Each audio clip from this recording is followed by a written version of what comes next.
Okay, I think we're starting up. Sorry about that. There was a little bit of a hiccup. Welcome for those of you that are watching for the stream for the first time. A little bit of a hiccup in terms of connecting OBS to YouTube, but hopefully things are smoothing out right now. Give me 1 second,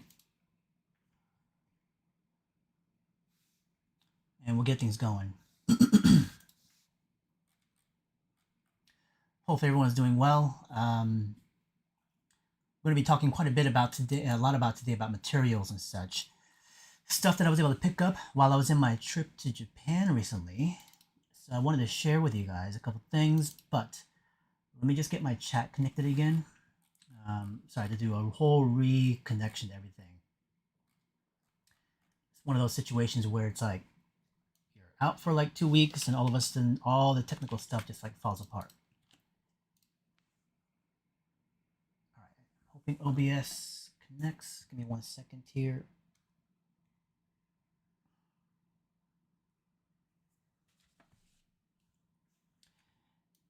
And for those of you that are here, welcome again. But if you can, just give me a quick kind of response. Is audio okay? Can you guys see the video okay? As long as that stuff is working all right, then we should be good.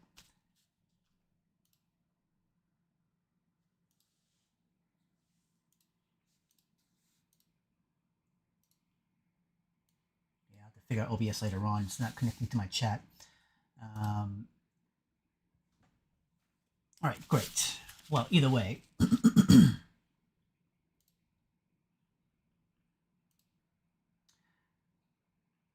Husky, thank you for the response. Appreciate that. Perfect. Thank you guys for the response. All right. There's probably going to be a slight delay from me watching the YouTube chat because my chat right now on my OBS is not really fully connected. So I'll be kind of like peeking over on the YouTube live stream. So I'll make sure to see your guys' response and questions there. We're going to jump straight into it then. And let me just bring over basically everything that I have to share with you guys today. I know it's been a minute since I've done some live streams here on YouTube, but I figured today would be a good time because I'm on my last week of classes, last week or two, and as I'm starting to wrap things up, it's nice to kind of reconnect on YouTube and also on other things. So, a lot of stuff. In terms of where we're going to begin, I just wanted to talk about first the stuff I was able to grab while I was in Tokyo. I was out there for about a week and a half, 2 weeks at the maximum, just vacation, but also working at the same time. I was actually doing a round of online classes while I was traveling. But as I was there, I usually do the normal kind of like runs to art stores and whatnot to see what's readily available, but also things that are not so readily available in the US. There are certain pens I wanted to make sure I grabbed again, but I'm pretty sure I can find here in the US. I just don't really see them on the shelf that often. Some that I haven't really seen before, and I want to just pick them up, and obviously they're all known brands. There's a new bottle of ink that I also got, which should be interesting to play with.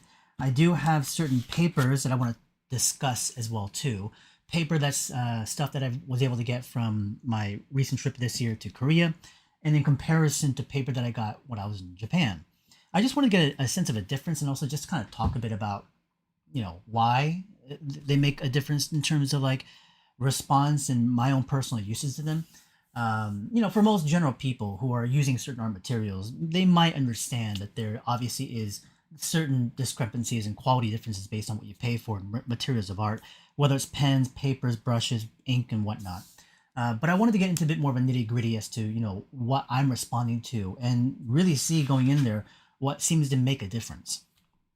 For me, on that side of experimentation, we'll go onto the paper side. In terms of drawing tools, I probably won't be using these pens in actuality today, but I'll talk about what I have. So we'll start here first.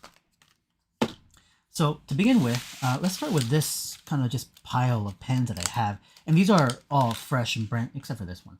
These are all fresh and brand new that I got while I was in Japan. Let me just zoom in a little bit for you guys. First, I'll start with this one here. This is the Sakura brand, Pigma Fine. And this is a waterproof ink, as it states, waterproof and fade resistant. I don't know the type of ink that they're using here. It's obviously water based, but they don't necessarily bottle their ink, much like Platinum or Kuretake, and even Sakura. I don't think I've ever seen a bottle of ink that they sell. Like Pilot, this brand, they'll have a bottle of ink that they sell for their fountain pens. And Sailor will also sell their bottle of inks that I get in their fountain pens as well too. But the other brands like Sakura, Kuretake, and those two specifically, I don't really see them bottle their ink, specifically this ink, which is their waterproof ink. And I wish they did. I've talked about this in the past. I wish I can get their brush pen ink from especially Kuretake. Their inks I really find very favorable. Thank you, Editas. Very well. Appreciate that. But so, because I can't get their ink, obviously, I'm using the pens that I bought off the shelf. And again, in terms of just repeating myself a little bit, I may have said this in the past. I don't normally buy a lot of pens off the shelf at art stores, but this is a special case where, I'm in Japan. I'm only there once in a while. So, to be able to acquire certain pens I normally wouldn't get, I'm going to pay for. But here in the US, like I said, I don't really buy a lot of felt tip pens, even these kind of brush pens off the shelf that often. Mainly because these days I'm just using fountain pens and this bottle of ink. This is the Platinum Carbon ink. So that's like my main drawing material. Brushes, fountain pens, and the occasional store-bought pen, which normally would have been the Sakura brand Pigma. It's not this one. This is the Pigma Fine, but again, there's another model that they have is the Pigma brush pen type. And it's coming in a black kind of housing and basically the same tip. It's the same, well, not really exactly the same, but similar. But this is much, much finer, where the other one is more of like an actual brush. But in any case, going there, that's why I wanted to just grab a couple of different ones. And I grabbed a whole bunch of them, so I don't have to like rebuy a bunch in the future. But anyways, this is the first one. This is that Sakura Micron Pigma Fine. If you can find it in the US, I would recommend it. This was given to me by Superani people. And I hadn't known of this pen for a minute, but I never really picked it up and used it that often. It wasn't until, honestly, this year that I started really using this pen a lot more. So I quite like this one. It's really a really nice pen in terms of responding to paper and flow of ink and obviously the waterproof nature of the ink itself. So a great pen. So I wanted to make sure I grabbed a few of these. The other one I have over here is this is Zig. So Zig, the parent company, is Kuretake. So the Kuretake brand makes their brush pens, the what do they call those? The color brush pens that I really like using. You'll see a lot of Superani artists use them as well too. But Zig is a well-known kind of subset, and I've used various type of pens that they've had from this model. But this one, the Mangaka Flexible, I haven't used before, so I'm not familiar with this pen. I only just saw on the store shelf, and I thought it looked pretty nice. This is also a water-based ink, but it's pigment, so I'm assuming this should be water resistant, or I'm sorry, waterproof as well too. I'm not quite sure. So I might test it out and see what happens, but we'll check it out. So Aiden Bear, welcome. If you have a question, you're welcome to ask in the chat. Lena, what's the difference between the Pigma Fine and the Pigma Micron? Well, the Micron is the felt tip pen that comes in a standard compressed nib, where this fine nib is a different type of model at the end of the nib itself. I know you can't really focus on the camera right now. It's kind of like a hollow plastic sort of construction. You know what kind of reminds me of is like a kind of like a needle in a lot of ways. It's like this transparent plastic at the end of it, and it has a little bit of a fiber coming at the end of the nib. So it's going to be a much more finer control, I would say, compared to the Microns. But they're going to be very similar in terms of ink, so you won't see a huge difference between the two. But I will say you'll probably get a lot more of a finer line with this one. But also, I think in terms of pressure, this will behave a lot better. Whereas the Micron with the same sort of like gauge of thinness of line, those will be super thin at the nib, and any sort of pressure might bend or break them. Where this should send out the pressure a lot better. So out of the two, Micron compared to the fine Pigma here, I mean, this is also a Micron, but it's just, it's the tip, it's actually quite different in terms of construction. In comparison, if I had a model here to show you. So like this one is also, this is a Tombo. This one I've been using a little bit, but this one has a flexible kind of felt tip brush. but it's not like a sable brush. It's more a felt brush. It's a little bit more spongy. It's this similar looking, but they're different still. This one's a little bit more flexible. This one's a lot more stiffer. Um, yeah, so this one does have the plastic nib, but the microns have the felt nibs, where it's not plastic, it's all felt compression. So those will start to grind a lot faster as well too. This should last a little bit tad longer because it basically it's like a plastic nib is what it is essentially. So the Zig one over here I haven't used before, but this brush tip is similar to this Tombow over here. Flexible felt tip brush pen, essentially. I'm not familiar with the ink though, so I'm not quite sure if it's actually waterproof. Based on the Zig model, past ones I've used it for, I don't remember them actually being waterproof. So that will be a testing for another day. But I would recommend this one highly. It's a great drawing tool, draws beautifully, ink is awesome. And I've been using this one as a model I was given to me early this year, throughout the whole year, so it's been behaving pretty well. Besides that, I got these two over here. This is a pilot. I'll open this up as well. I'll show you the packaging first, the housing.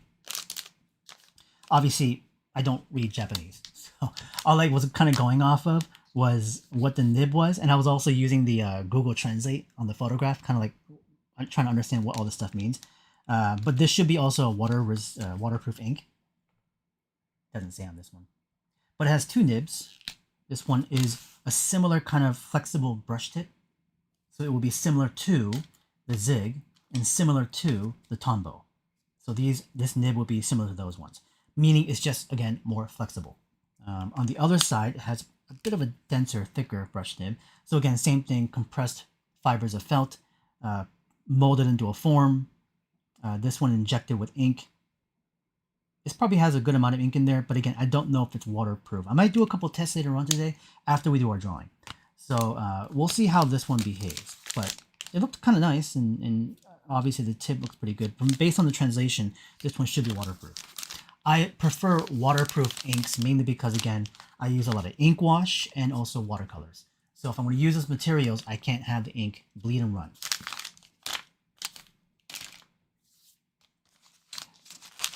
Couple of responses here.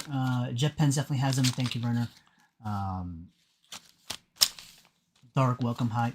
Ananda, yeah, you tried a flexible mangaka last month. I think their ink is great and solid, not as flexible as a brush pen in terms of thickness. Obviously, I would agree with you. But the ink capacity seems low. Interesting. I'll test it out. So I also then got a bunch of the Tombows. So this is a Tombow that I was using. This is one I had. This one I can get in the States. But I grabbed a bunch more of them. Because this one over here, the Furenosuke model, it's a brush pen. It's also a compressed fiber brush pen, felt tip. And this one is water-based pigment, but it was waterproof. It wasn't bleeding on me. So I got two models.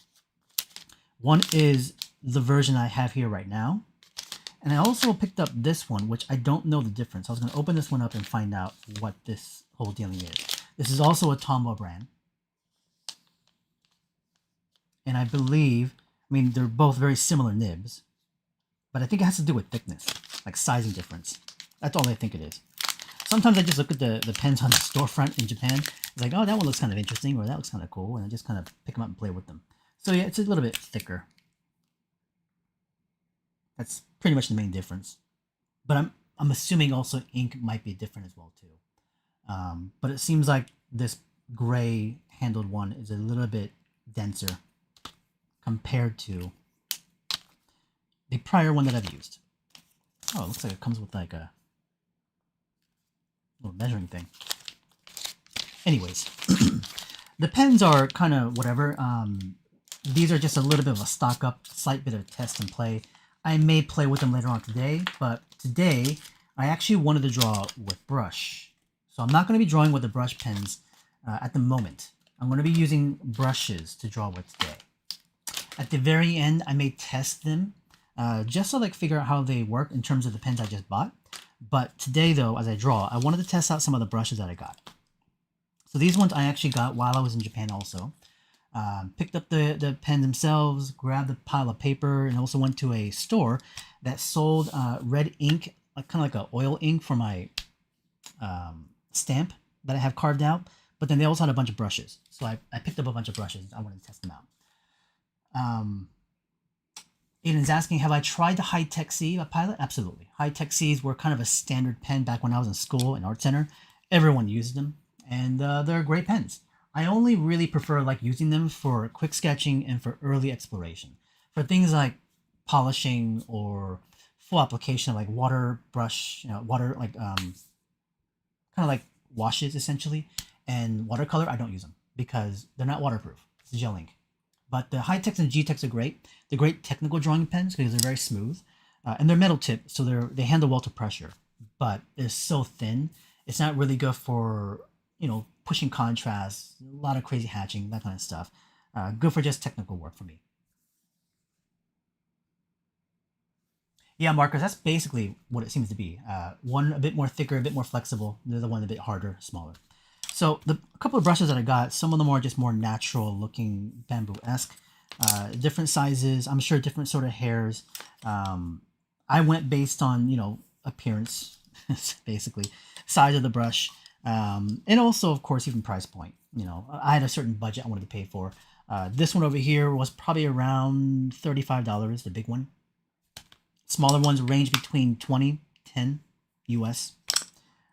So they weren't necessarily like bank breaking.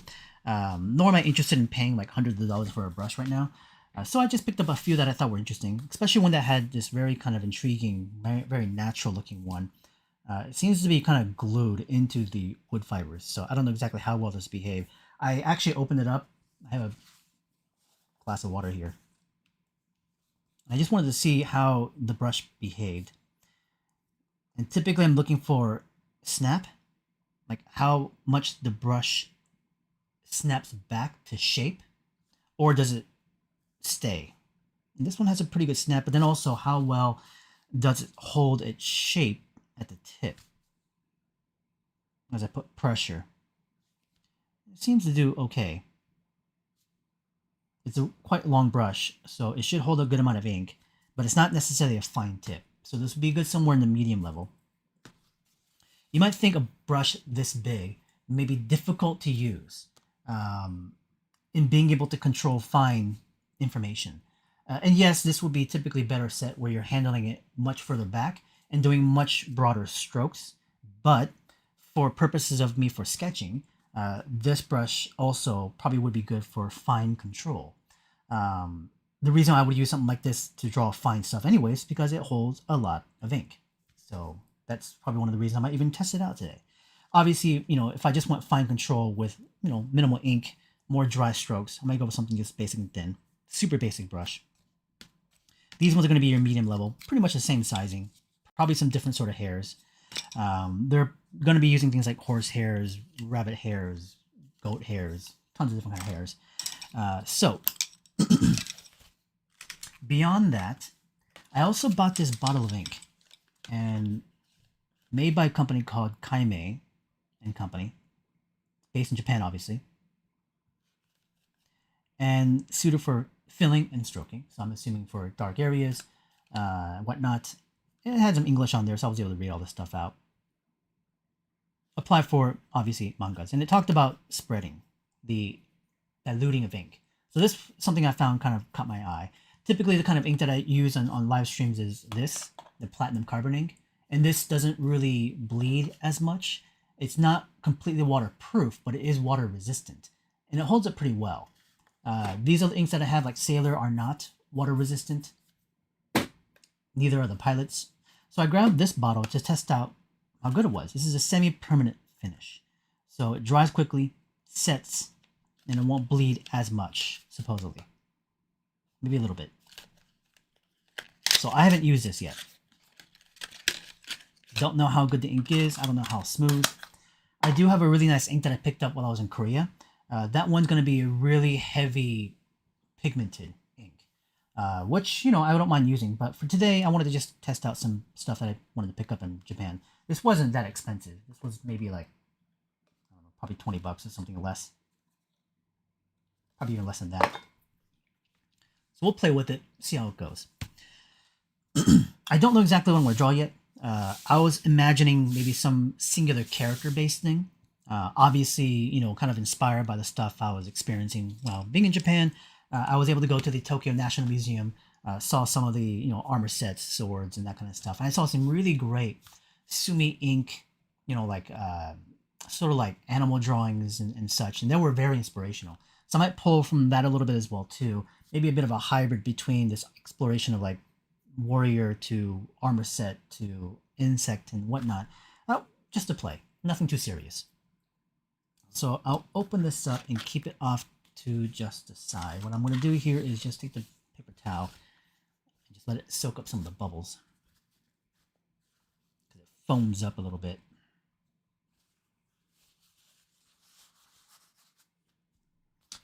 And this is a new brush. I haven't soaked it in water at all yet, so you have to give me a moment because I'm going to let it sit in the water and just let it absorb so I can kind of break up the thing that's kind of holding the fibers together. So I have to let it kind of soak in. Pull off any sort of like loose fibers of brush as well. A little bit of hairs coming off here and there. I don't want to soak up way too much water, just enough. Okay, we'll let that sit, and then we'll talk about paper. So we'll do this first. I want to just do a slight experimentation on paper. And by the way, questions and stuff are welcome. If you guys have any other questions on things that you have interest towards, things you want to talk about, you're welcome to ask. Right now, what I have in front of me, let me zoom out a little bit. This is the mulberry paper I picked up in Korea. Okay, so I'm going to put this here for now. Next to me, I picked up a pack of rice paper. This one is from Japan. Now, of course, I'm sure there's varying degrees of quality when it comes to paper from both in Korea and in Japan for its uses, and also based on its like manufacturing, construction aspect of it. So let me finish this off and I'll read some of the questions in just a moment. What I am going to use today is the Korean paper to draw with. So I'm going to put this one aside. I'm going to grab another scrap piece. This is the same paper. This is the same mulberry paper. Now, the color difference is not what I'm interested in. The mulberry paper comes in white, cream, yellowish colors, various color tints. But this paper, well, actually, this is a slightly different model. Slightly different. It's a little bit thinner. The Korean paper both that I have, both of these were handmade at the store that I went to in Korea. The store I went to in Japan was selling paper that I'm sure may have had handmade paper, but I think this stuff here is most likely manufactured, machine made. What I wanted to do first was just a quick test. A test on just how the paper behaves to water and ink. And what I also really wanted to test here is strength. Strength of the paper. Now these papers are really, really thin. I mean, you can kind of see my hand just coming through it, just a little bit of light. Even on the mulberry paper here, it's really thin. To the point where, you can see things on the other side. So it's like almost like vellum or tracing paper to thinness. And you can see through it. To me, again, the thinness of the paper is not something of my interest, but it just comes off that thin. What I wanted to do first, let's take another paper towel. Set it under, this paper underneath it is like a dab sheet. It's just a watercolor paper, just so I can protect it. And what I wanted to do first was just a quick ink test. So I'm using the big brush right now. Dab it off a little bit. And we'll just create a line across both ends.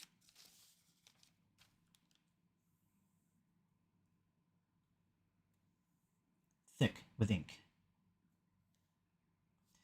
And just the immediate sort of like response I had to it. Now on camera, you're not going to be able to see what I'm seeing, obviously. You can kind of tell a little bit off of the camera. You can see a little bit of glitter here and there. That's the light shining off of this, okay? Here, you'll see no glitter. There's no light shining off of the ink. What that means is, first, The rice paper is much more absorbent. It's like tissue paper, really absorbent. So instantly, as I touch the ink to the paper, it just absorbs the ink instantly, especially on wet. Okay, so it absorbs, disappears. On the mulberry paper, it absorbs, but what I'm noticing is that the ink sits on the paper just a little bit longer, much slower to absorb. That's one of the key differences right now. Fast absorption, slow absorption, real slow. It's taking probably 2 to 3 times longer to absorb the ink. Now, both of them are going to have the same level of penetration. Maybe. Nope, different. So this is the other side of this rice paper. Complete soak through. This is the mulberry paper. It didn't really come through. You can see it, but it's actually not coming through. If I take it away, here is the paper towel. You see a little bit right there. Both of the strokes on that one. But on just the other side, if I just dab it, I can see the ink on there. Let's go to this side. Nothing. It's really interesting to me. It has to do with, obviously, the fibers. Fibers meaning the actual, like, binding of the material, binding of the fibers themselves. So the rice paper, I'm not saying is of low quality either. I was looking for a relative high quality rice paper.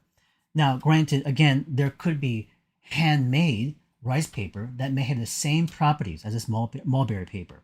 Now, mulberry is a fiber, some of you will know it because you get like the silkworms that eat the mulberry leaves, and they'll use that for silk and whatnot from the mulberry worms. But they're using the fibers from that tree, either the leaves or something else, to make this paper.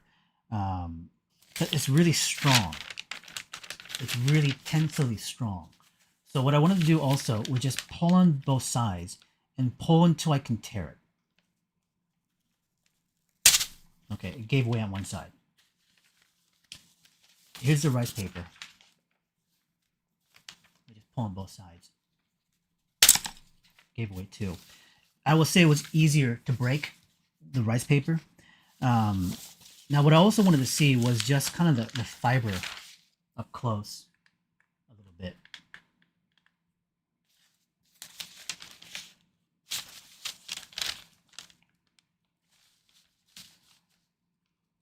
So there are longer kind of like fiber strands coming off of the mulberry, whereas the rice paper is much shorter and softer.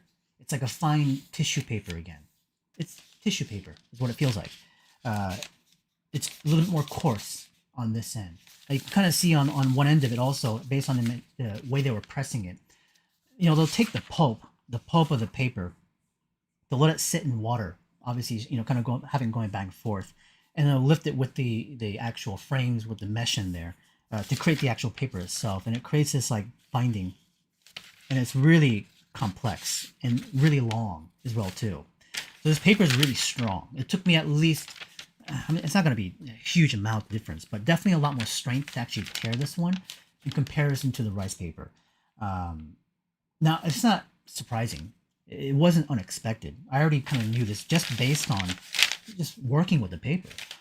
Just by even looking at it, you can tell. In person, when you look at this up close, you will see these really dense, thick layers of fibers of paper inside of this, inside the mesh. And if I hold it in between light a little bit, you'll see these big patches coming through.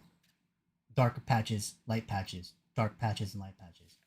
Whereas with the rice paper, it's very even distribution. So again, this probably is going to be, again, manufactured by machine, not by hand, which is why you get such an evenness to it. But still, the difference is massive to me. Then it's really then about how the ink is performing onto the paper. Because this is so absorbent, I'm probably not going to be able to get a huge fine amount of line unless I go really dry with the ink. I let the brush sit a little bit, and it should still work fine. And again, it handles it relatively well. I put a little bit of water on there, so I can get some fine lines still. But as soon as I let that brush sit a little bit as it's wet, it just kind of pulls in that ink, and as I try to move it, it sticks. The difference is on the mulberry,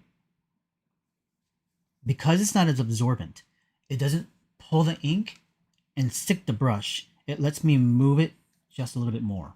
So these strokes I'm getting here, unless I really wet the brush, it just doesn't feel the same.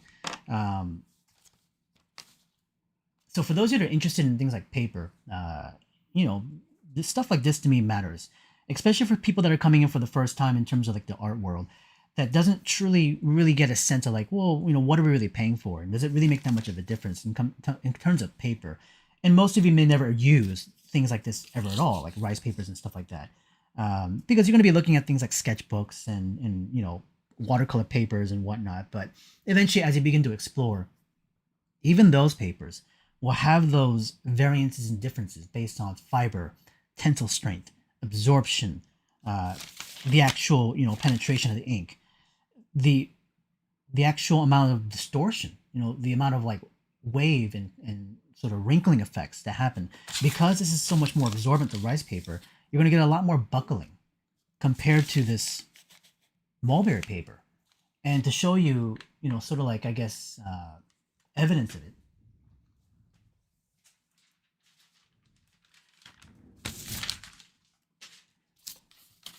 this is a drawing I did yesterday, and this was done on rice paper. So yesterday I did the sketch, and I've left it, let it dry. If I hold it up against like different areas, direction of light, you'll see how much crinkling I'm getting here. A lot of like crinkle and pull, because as I'm putting ink inside or on top of the paper is reacting by absorbing the ink. As it does so, it constricts.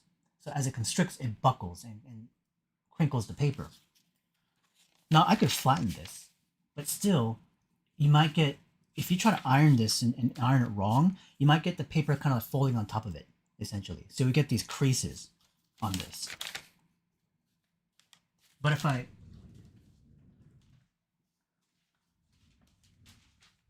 grab the sketch from mulberry paper, and this is not using a light amount of ink, the amount of wrinkle and pull on this is actually minimal to none. It's still the way it was before. It's really flat. So it's really interesting based on that. So if I iron this to get even flatter with this, I'm not going to get paper like buckling and creasing on top of each other. And it feels the same as it was before. Practically almost no bleed through. Full bleed through on the rice paper. Of course, it kind of depends on your preference at the end of the day, like what you like to work with, what behaves best for you. But the more I used the mulberry paper, it was a little bit perplexing at first because I had never used this kind of paper at all. Again, I picked this up while I was in Korea with a Super Honey team, and they recommended this storefront when I was out there in Seoul. And this paper is quite interesting. The reason I was so perplexed by it is because of the behavior. The way it took in ink, the way it would just like absorb it differently, and the fact that it wouldn't buckle and break. It's interesting stuff. Interesting to me. So, you know, for people that are listening right now, it's like, yeah, it's paper. You know, it doesn't wrinkle. Cool. You know, so some of you will like it, some of you won't. But over time, as you become a little bit more sensitive to these materials, that kind of stuff will make a big difference in the outcome, especially in terms of how it responds to you. That in itself can also alter the sort of engagement to the material. And you either fight with it or you'll really like working with it. So to me, deep diving a little bit and really breaking the materials is important. Even pens, you know, stressing them to their breaking points, pressing them too hard, using them too long, letting them sit for a long period of time, finding out what their stress limits are. You know, what works best, again, for you is really the whole case in point here. In any case, let's go into it. I'm going to stick with using the big brush. So I don't know how well this will go. We'll see. So let me just kind of clean it up a little bit with water first. Get that point nice and fine. I have these little straggle hairs here and there. I might cut them off later on, but get used to the fact that if you use brushes like this, you're going to get ink all over your hands. It's just the way it goes. Now, before we begin, let me just read a couple of questions, and then we'll go straight into drawing. So Ladislav is asking, do you have any pen recommendations for more precise perspective drawing, similar to what Scott Robertson covers in his books? I would actually recommend the ballpoint pen.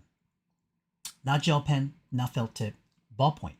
Ballpoint will give you a little bit more pressure sensitivity and a finer line control, actually. So back in the days when we were doing perspective drawings, we were using primarily graphite. But if we were to use pen, ballpoint is perfectly good. So any kind of ballpoint is great. Bic is actually a really good ballpoint. We used to use a Zebra model. Zebra ballpoints. They're awesome. Drecking Beast is asking, when starting out learning how to draw, what should I learn? Well, I mean, right now we're talking about the ideas of behavior of material, getting familiarized to what you draw with. Know your pens, know your papers, but that's just you playing with them. But beyond that, in terms of the actual act of drawing and what to learn, if you're just beginning, don't go into this mentality of like trying to train techniques and methods of thinking. It's too early.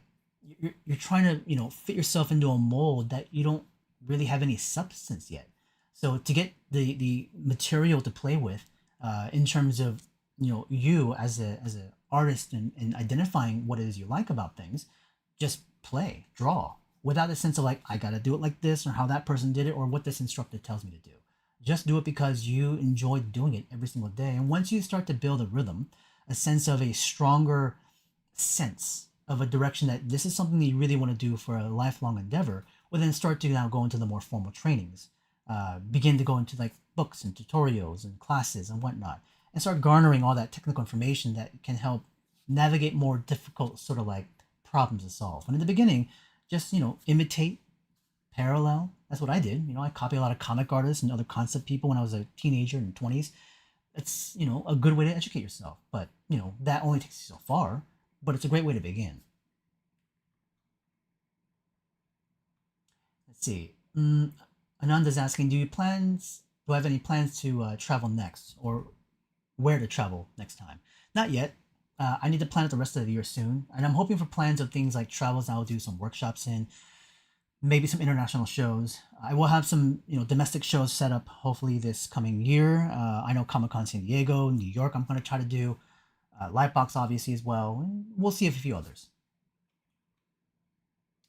Kino's asking a question. Do you have any tips for creating illustrations directly in ink? What kind of preparation would you make for the subject?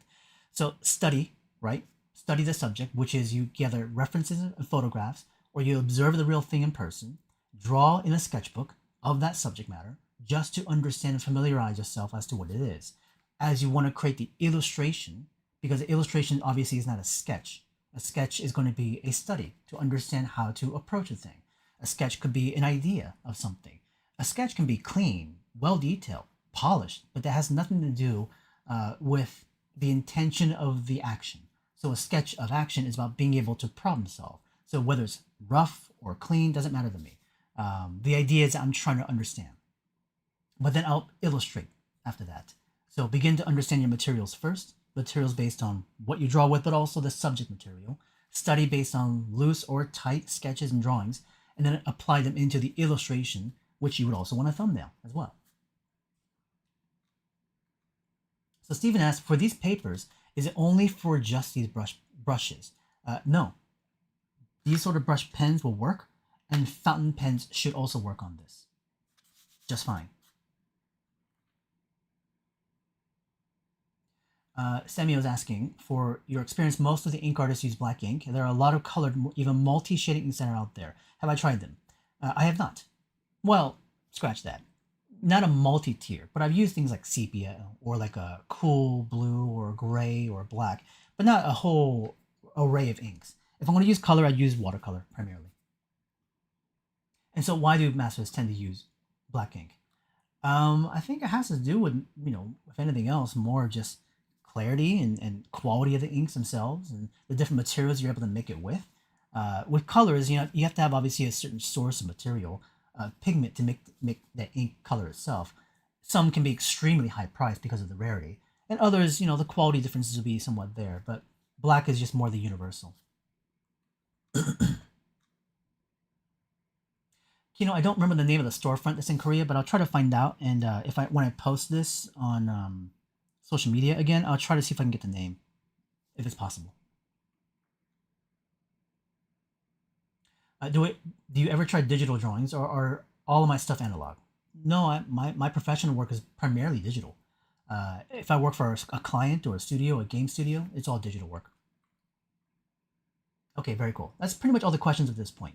Let's go straight into sketching. So what I'm doing right now is dip it into the ink bottle, and I'll usually wipe it off the paper towel excess, just so I don't get a huge glob of ink. So I'll show it to you directly every step. It's just slightly dipping the tip of the brush inside and then wiping off the excess. I'll usually kind of analyze the brush. No water has been applied.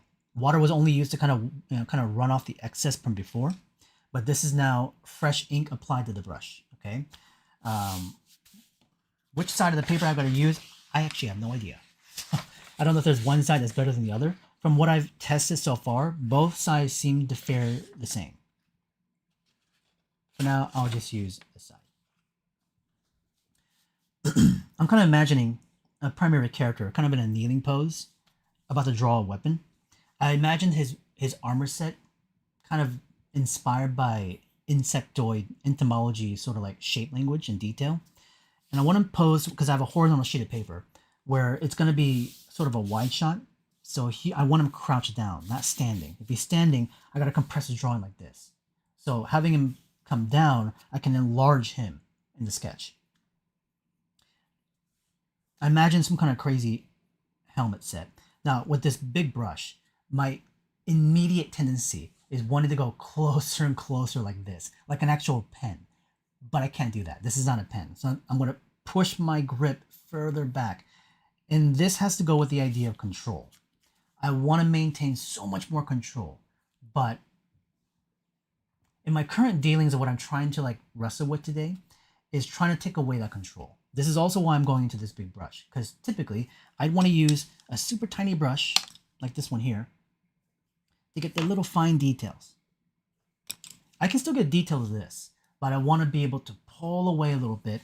I'm going to give myself an arm rest. I'm going to put my left hand under my right arm, so I have a bit of a brace, because if I'm just holding my arm up top, it's really difficult to maintain pressure. So I'm going to lay my right arm on top of my left arm like this, and have that distance, hold the brush a bit more vertical, and just start playing around. Even if the ink is settling in here, it's okay. If it dries out a little bit, I'll add a little bit of water. So I'm going to go right around here for the head, and right around here for maybe the arm or the shoulder. He'll maybe look that direction.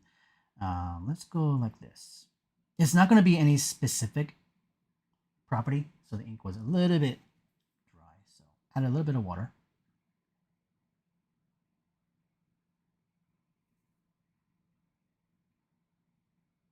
The idea right now is not to be overtly controlled. I actually need to be more loose. So even some of the strokes that don't really come out the way I want to, it doesn't really matter to me.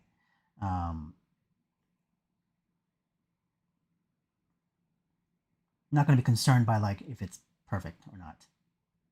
So at this point, I'm just gonna make things up as I go. Make up some of the armor set, inspiration of insects, parts, whatever.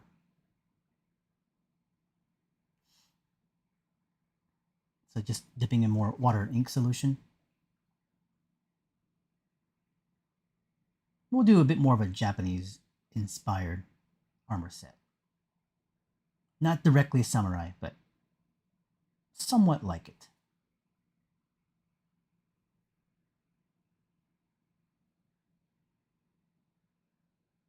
With kind of a side skirt helmet with the front mask.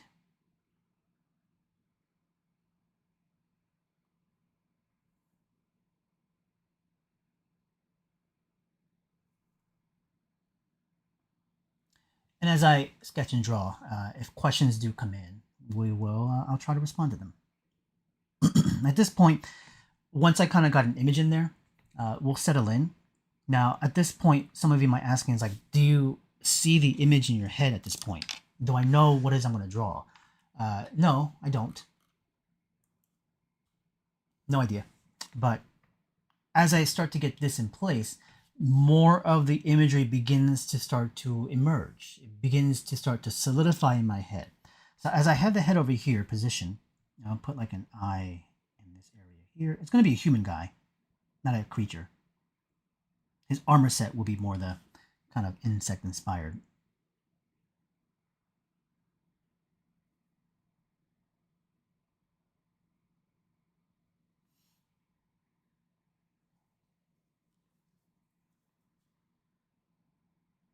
Basically, what I was saying earlier was that I'm starting to get a sense about where things are. As his head's pointing that direction, his shoulder's going to be somewhere over here. Arm's going to come out this direction with the weapon on this side. Right arm will be behind him. Knee will come up this direction, foreshortening the foot coming towards the camera. So these decisions are being made on the fly, and they're becoming a lot more crystal as I begin to create more of the imagery on the page. Besides just understanding what it is this thing, is doing in terms of like subject matter wise, posing or angle or whatever, the other question, which is just about like, what about just the sense of design, like what it actually looks like, the armor pieces. How do you know what to draw and what it's going to look like? Well, I mean, a lot of it is going to be coming through, of course, with muscle memory. The fact of the matter is that I've drawn armor set like this before. So because I've drawn it before, I can use that as an experience to be able to manipulate the details, manipulate the information the way I just want to. So if I didn't have that information, what would I normally do? Well, I would turn to the reference. I look at it. So for those of you that are maybe drawing along right now, if you're planning to say, oh, I want to do like a samurai guy also, then yeah, if you don't know what armor looks like on samurai, armor, you should look it up, gather reference. So I saw some of this stuff while I was in Japan recently, which is why I wanted to draw it. But then it's like, how do I retain that memory? It's literally just from the practice of multiple, countless iterations in the past that I've done. It's not because my memory is somehow better than somebody else. My memory is actually very poor.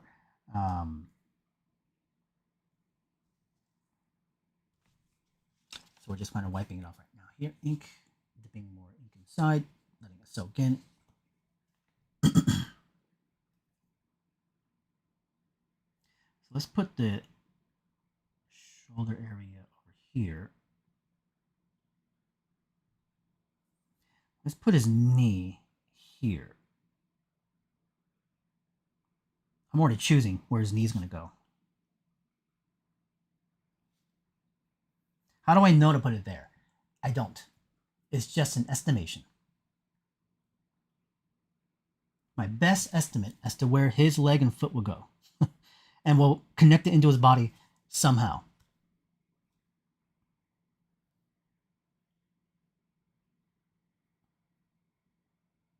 So we're just letting it happen. All the inner details that are going to be insect inspired we'll do later on. And because this is fantasy, inspired by Japanese, I can also make this armor set the way I want to.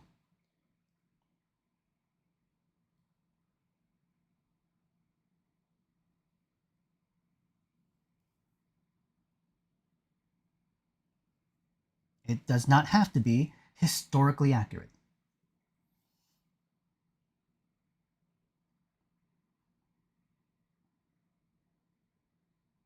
And that's the beauty of creativity, is that you can take things that are into something that is not.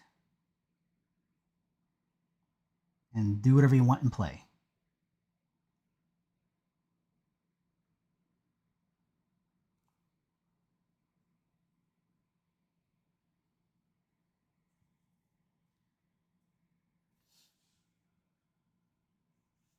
See if there are a couple more questions here. Yeah, by the way, Proco stopped by real quickly here, channel, and they did post up a sketchbook tour that I had done with them at Lightbox Expo. Brought in some older books that I had done in the past, and just kind of thumbed through them. A lot of them were books that had purpose, specific uses of things. Others were books that were just kind of my own personal illustration books. I wouldn't really call them full-on sketchbooks. I mean, the more books that are, full-on illustration pieces. Um, using my skill set. I guess even a question is like, do I carry really sketchbooks that much anymore? I guess really the only sketchbooks that I would consider a real sketchbook would have been my travel books, because those ones I'm actually sketching observations of things and gathering ideas or analyzing stuff observationally. So that's something I would maybe consider more as a sketchbook that I would carry these days. But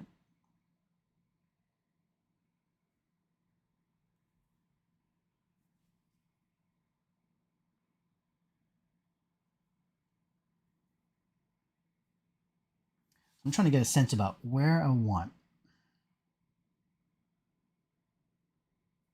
the weapon to come through. So for the moment here, I'm just going to take a minute to kind of like think about it. Just think about where I want things to be applied. So I think what I want to do is have the weapon come towards us a bit more, like this.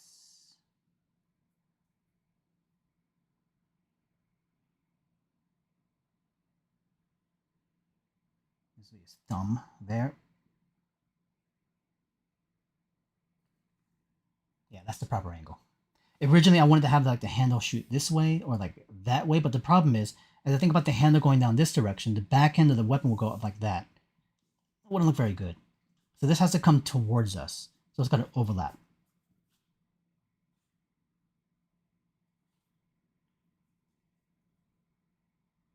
So his other hand will be back over here.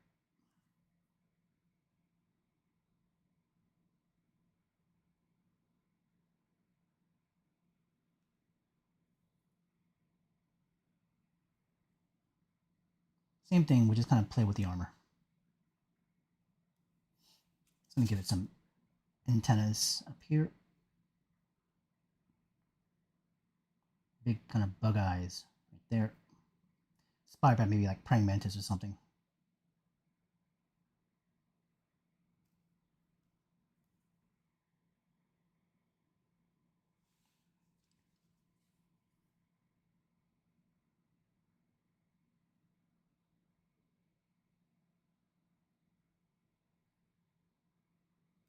And some of this stuff I'm going to start to disguise with value. We'll kind of water it down with shadow.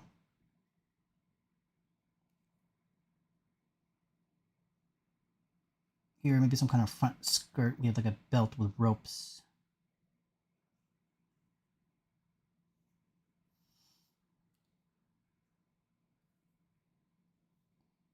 And side skirt on this side.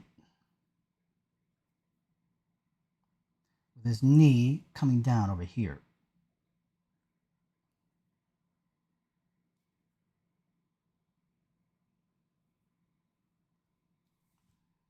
The image is already relatively complete. In terms of like posing where I want stuff, it wasn't that long, but we got everything I need. Now at this point, we'll then go into some details and start using dark and light to help kind of push things front and back. But once I have this point, then it's like I'm set. So we filled the paper from top to bottom. The bottom of the paper is right there. I was able to place it relatively well as to like where the knee was supposed to go. I'm really pleased with the way the handle turned out, because I would have normally messed that part up pretty badly. And I'm actually quite pleased with the hand, because that hand position I wanted was there. So everything is kind of like in place, locked it in place. Now I have to kind of get to some of the details and have fun with it now. This is where it starts to feel like decompression. It's not as much pressure anymore. The thing about it is that a sketch like this is actually relatively done. It's kind of done, because at this point I can just move forward into going to small stuff, and that's just like noodling and playing with it and mixing in dark and lights. But the drawing is relatively complete, and at this point I don't feel any stress about it. So when you guys begin to sketch, it's usually that beginning part, which is kind of the more important step, making sure everything is in the right position, compositionally or posing wise or perspective wise or shape and form. But once all that stuff is secured, then it's like, okay, we're ready to move forward, right? If any one of those things are kind of like shaky, then it's probably best to like try to find a way to problem solve that part or to cut it and do something else. Do it again. Let's see if there's any comments or questions.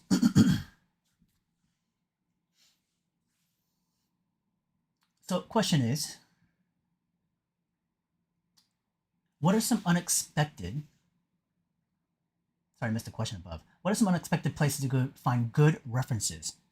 Well, I mean, in these days, probably the more unexpected part where we used to use it all the time is probably going to be just straight up books. And I'm talking about books at a library. Like, when's the last time anybody here's been to a library? You know, maybe a few of you. I haven't been to a library in years. To go inside and just like look at books and stuff like that and find out some random collections or photo books or something like this. Back in art center days when I was a student, I was in the library all the time. You know, the art center library. So I spent a lot of time there, just like rummaging through books and gathering materials. Uh, of course, we could search online materials easily at that point too. But because of the wealth of books we had at the library, we spend time there. Today, I have my own library, and I will go through books there. But going to like a public library, I haven't been to that in forever. So that's probably one of the more unexpected places that I think these days most younger people would never really turn to. I don't think it would be like the first thing in mind. The first thing in mind is just going online. Um,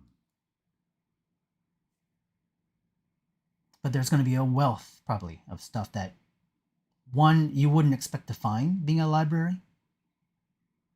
Whereas with the internet, it's so sometimes like controlled, specified by the kind of the wording that you're using, so it goes directly to the image that you're looking for. Yes, you can also find like spontaneous images at times too that you're looking at through a feed of things, but sometimes the search tends to be a bit narrow, so the chance of discovering stuff might be a little bit more challenging. Not impossible, but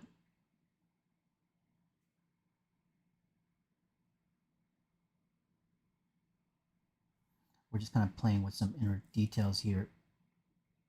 Layers. I feel like I need a lot more ink on this thing. There we go.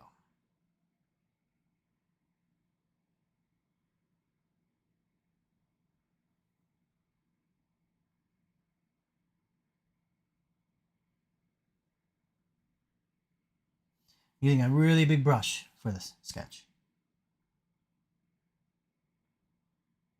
So for those of you that think you need a super tiny little fine brush to do all that control, you don't.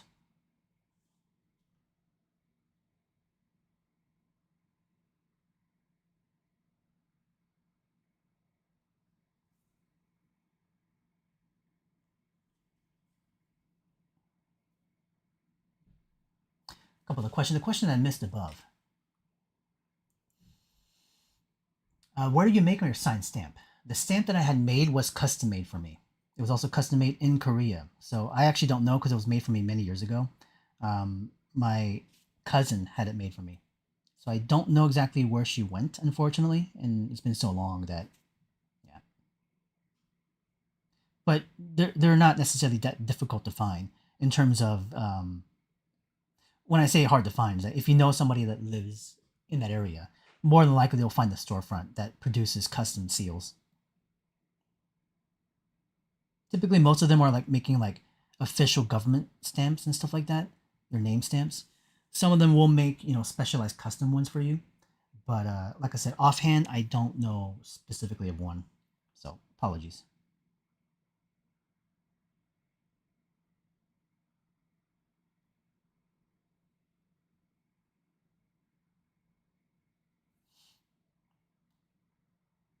This paper is actually so resistant to absorption that you have to kind of like push the ink in there sometimes.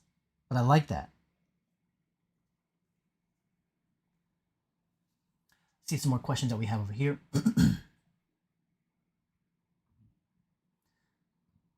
Drinking Beast is asking, when you started off, what stuff did you struggle with? For me, it was mostly landscapes. For those of you that have been watching me for a long enough time, I've talked about stuff that I've felt was much harder as a subject matter. But landscapes I had a hard time with. Organic and, man-made landscapes, things like architecture. To simply answer is the reason why again, it was just because of the abundance of subject matter, from vegetation to the actual geography to the singular subjects that are in the landscape shots itself. It just felt like there was so much to handle, um, that I felt lost very easily. But I spent so much time trying to articulate all those details that it was overwhelming. So I had a tough time managing the information. But better today than it was back then.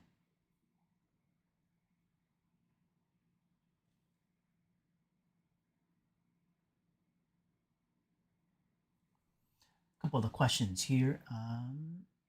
When you're drawing, do you look at the tip of the brush or more where you're going to end the lines from the koto? It's a combination.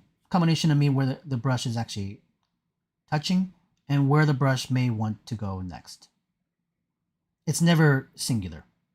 My eyes will drift sometimes as well too.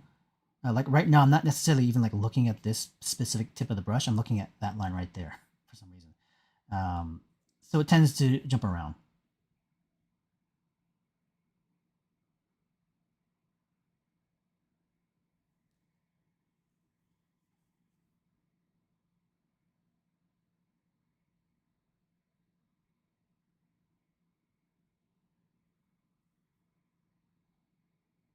We do some of the segmentation, like on exoskeleton shells.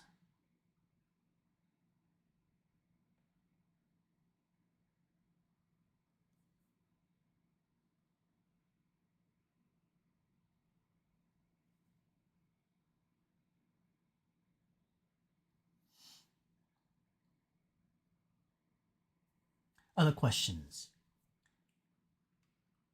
Kino, going off Mikoto's question, do you look at the entire drawing while making the lines or just focus on where the brush is going? Usually kind of in a singular area, and then I'll kind of move into different other parts from here and there. But, it's not to say that I won't look at the tip of the brush. I will at times, but then I'll go to other parts as well too. Would I say that I maybe like look ahead as to where I want to go next? Not necessarily. Sometimes, but I think it's also I have like a memory of where I was drawing before, and I kind of want to go back to it.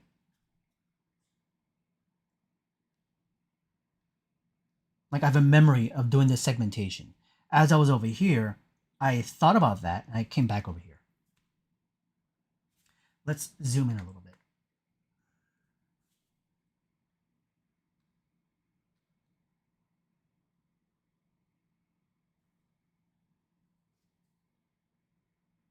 This ink is it's pretty nice. I have to play with it more. I was using the platinum carbon ink for some of the stuff for previous like Comic Con commissions and stuff like that. What I noticed, it was so pigment heavy that as it would dry, you can actually see the pigment like minerals sitting on top of the paper, and it looked like coarse sand. It was really weird.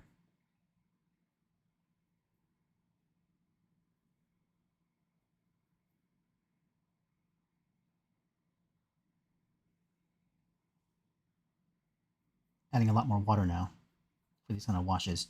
I don't wipe off the brush. I'm just adding water to the tip and just going directly in. I'll use this once in a while to dab, like this, but I'll just kind of add water, dab a little bit, and then go straight into it. So I don't do like cleaning of the brushes and resetting of the materials. I just keep using it directly as it is. All this will knock down.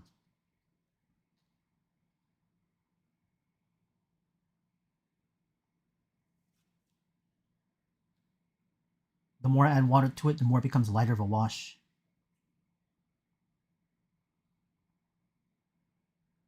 I'll be drawing with that wash as well too. So I'm able to get these kind of like fine details without having this crazy amount of like density of dark.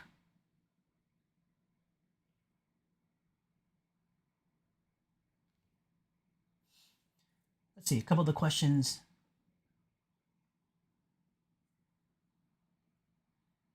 Claire is asking, what are some of the rules from the fundamentals that you have most fun breaking from time to time, I would probably say today, in terms of certain fundamental rules that I enjoy breaking, what I try to break, two areas specifically. One, proportion. Two, perspective. Not always successfully. A lot of times it ends up being a little bit safe, meaning it snaps back to its fundamental ties. As I try to bend or break some of those fundamental rules that we establish in our systems, proportion and perspective. Um, it's not always the easiest to do, but one that I try to do. I guess another question is why those two specifically? Because they're so, in certain minds of people, concrete of something that we cannot break, which is why I think it needs to be broken. You know? So, how do I try to break things? Taking what is within those fundamentals and being able to manipulate first on proportion the bounds of its scale, you know, the stretch, the pull, the push. In terms of perspective, the spatial sort of like illusion. Um, does everything have to always track back to the exact same points, right? Does everything have to follow to the exact rules of where things are bending and where they are, you know, established to a ground or sky? Now, of course, in a certain scene of, let's say, a shot of a background applied to some illustration for some kind of client work, of course, I'm going to follow those systems more closely. But based on my own exploration, you know, I want to see what else I can do with it. And like I said, it's not something I do successfully, I would say, you know, but I try to. It's on my mind.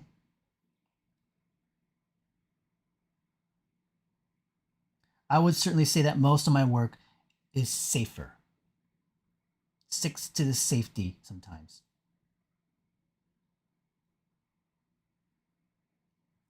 So they are what they are. This is some samurai guy with insect armor. Do I really bend and push his proportions a lot? Not really. Do I go crazy with the perspective? Not really. Do I try to? I would like to.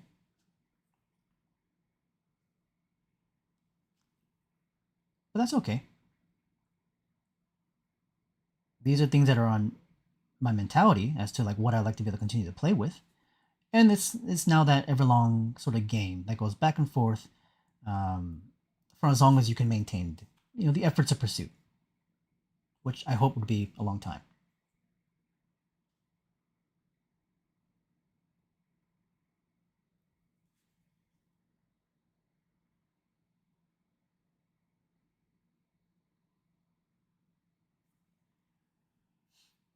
A couple of questions. This is from the username Peter. Also, thanks for the comments about that live stream on Proco's videos.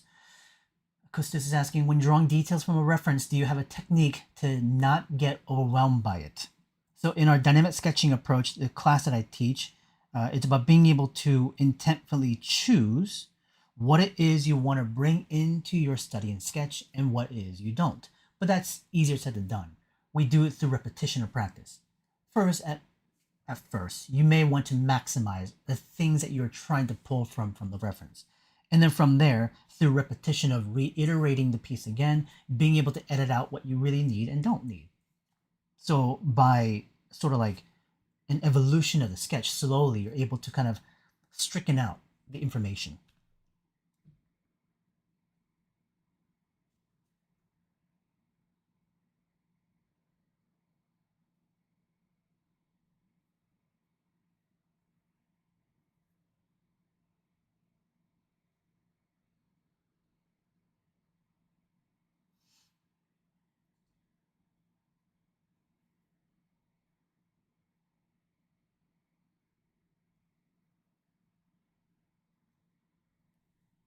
We'll see some other questions here. Aztec Meza is asking, do you think just experimenting is crucial for learning? I place simplified boxes and cylinders before drawing details on top of it. Should I exaggerate placement to see if it works or not? Sure. Experimenting in general, based on that specified question to begin with first, do I think experimenting is crucial for learning? Absolutely. You have to. It's a part of what I teach. It's something that I initiate, that when you begin to learn certain fundamentals, you first attempt it based on what the instructor requires or asks you to do. And from there, being able to experiment. And the experimentation goes many ways: the approach, the actual formula, right? The materials. As you alter these slight things based on your, let's say, preferences and also your own decision making, it becomes then a process which then you start to have ownership towards.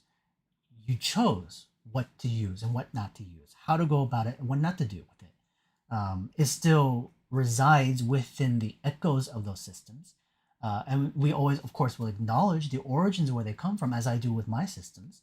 But we also, as we pass them on to next generations, as you also learn them through others or through yourself through reading books, you are making those sort of choices for yourself. Then it becomes yours. I'm not saying that you're the creator of this thing. In terms of a process, you find your process, essentially.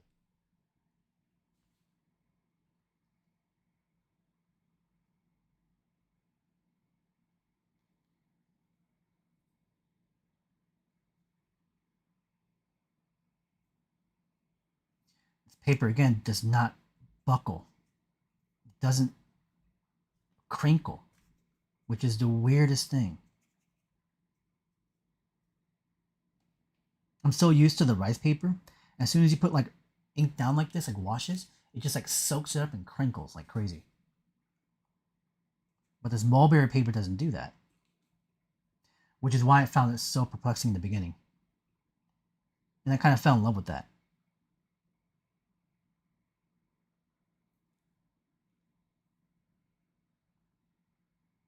And you're able to just kind of like move the water around. Crazy stuff.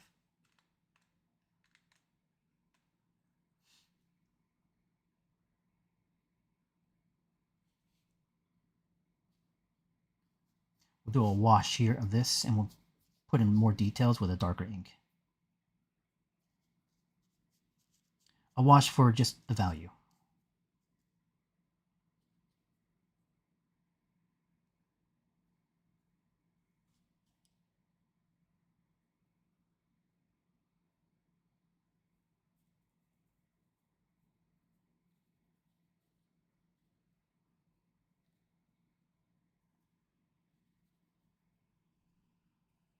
I might switch it over to a different brush though, as I do want to get a bit more finer control.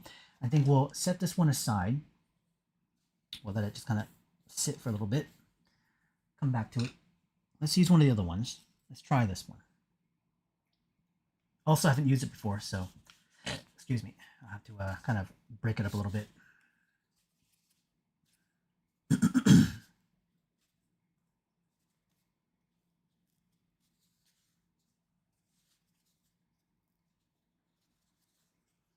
A couple of the questions. Nomadic Mind is asking.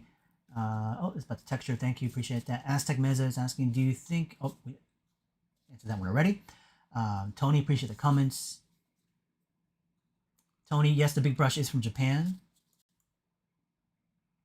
The Sobaka is asking, you thought the dynamic Bible print was over. It's well, in terms of the first one released by Superani, it's not. It's in constant reprint, but it's only available through the superanius.com right now. The second book will hopefully release by next July, this coming July. That's my intent.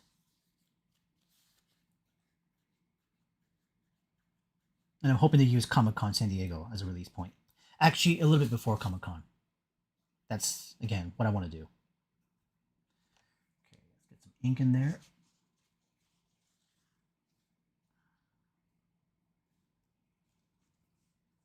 Letting this dry just a little bit. And now we just kind of do some finer control. I want to push my line weights a little bit in some areas.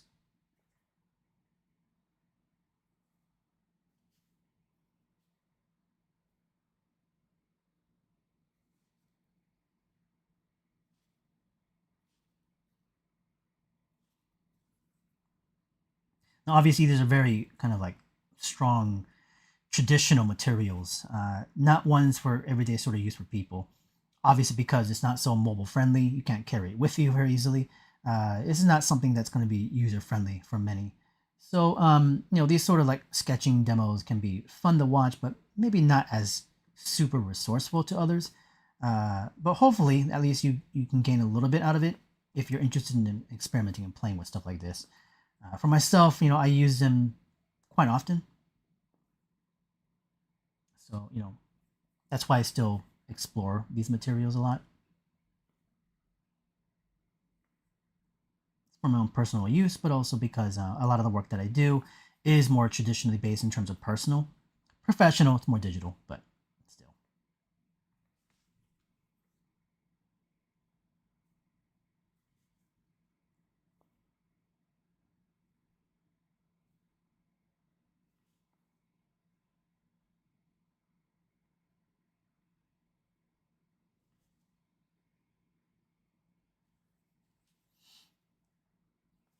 Let's go to the top of this piece and just add a little bit of hatching, a bit more details. I wanted this to be the antenna part up here.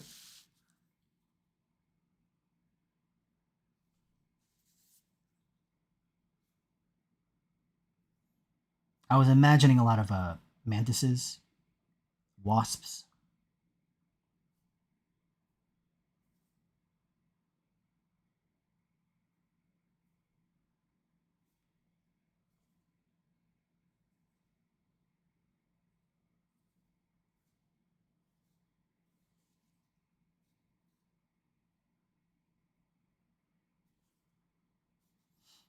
What I haven't done enough yet, I feel like in some live streams and stuff like that, is giveaways. I'm playing with the notion of it. So we'll see if I do anything for this first round of live stream. I haven't done it in a minute. In terms of giveaway, it could be things like this original. It might be some of the pens that I was able to get. And that'll be based on, obviously, people commenting and stuff like that. But I'll put it in the description, basically. Comments, shares, that kind of stuff are appreciated. I'm just trying to maintain the growth of this YouTube channel. So anything I can do to help kind of promote, I'll see if I can get that going. If I can do it for this round, I'll put it in descriptions.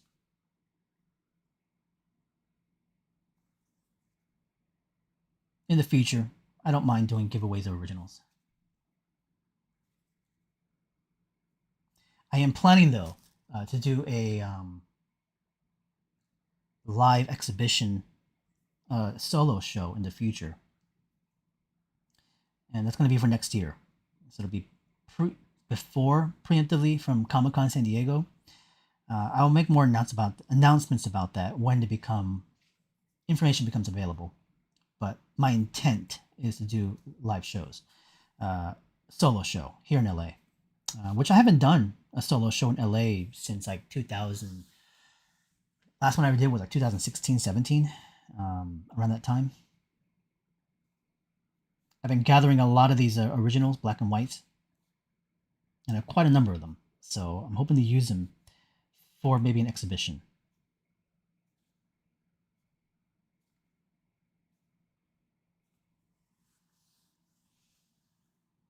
Let's go back to some of the questions here.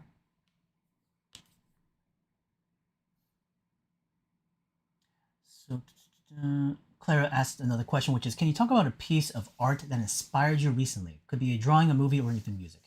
Well, it happened to come from my recent trip in Japan. So I was out there. I just got back last Monday. So just recent Monday. What is today? Today's Monday. So last Monday. So it's been a week since I got back. And when I was out there in Japan, again, I went to that museum, the Tokyo National Museum, and I saw this collection of these ink drawings. And they were the originals from like the 18th century. And there were these black and white sumi ink studies like this. And there were all these like studies of insects and plants and um, just different sort of stuff. And it was in this long scroll, and it was amazing because I'd seen something like that quite a bit in prints, and I would study it specifically from Hokusai. A lot of Hokusai's mangas were amazing at the time. Um, this one was not Hokusai; it was a different Japanese artist around the same time period, but it was just a collection of just sketch work. But it wasn't just like singular pieces of study; there were like broken pieces, pieces that he started and stopped, and I love seeing them because you're able to kind of see how that particular artist around that time frame was analyzing form and observations of details and living things, which normally in like Japanese art, we're more familiarized to like woodblock print. So to see original line work on paper and seeing this artist explore was very just fascinating, but also highly inspirational, which is why maybe something like this would come out, because of that. So I would say recently that would have been the most inspirational because I took photographs of a ton of stuff, and I actually looked at it the other day again because I was going through my photographs, which is probably why it's so permeated in my memory, um, and just kind of being awe-inspired by it. Like, what would I do with that information? Well, I mean, for me, it's just observation. I would just like look at the piece, look at the artist's work, and just kind of deconstruct it. Think about what they did, how they approached it, what were they doing, what were they trying to do. Um, a lot of that kind of stuff.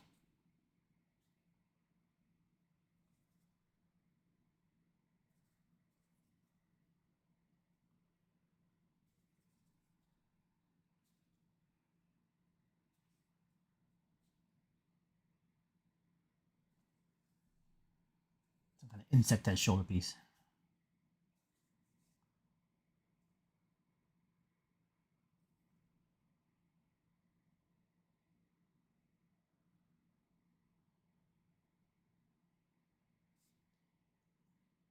It's about almost 7 o'clock my time. We're probably only going to go for maybe another 20, 30 minutes at the most.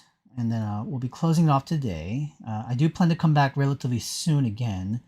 Um, One, I wanted to start promoting my next round of classes again. We are in week 7 of my classes, and we're scripted to finish in about 2 weeks. So by around that time, I plan to open up registration for my next round of classes that will begin next year in January. But I wanted to open up the books just so that people can have access to it before holiday stuff. Um, so I plan to be on for the next couple of weeks here on YouTube. So continue to come back, hang out, ask questions, sketch and draw with me, obviously.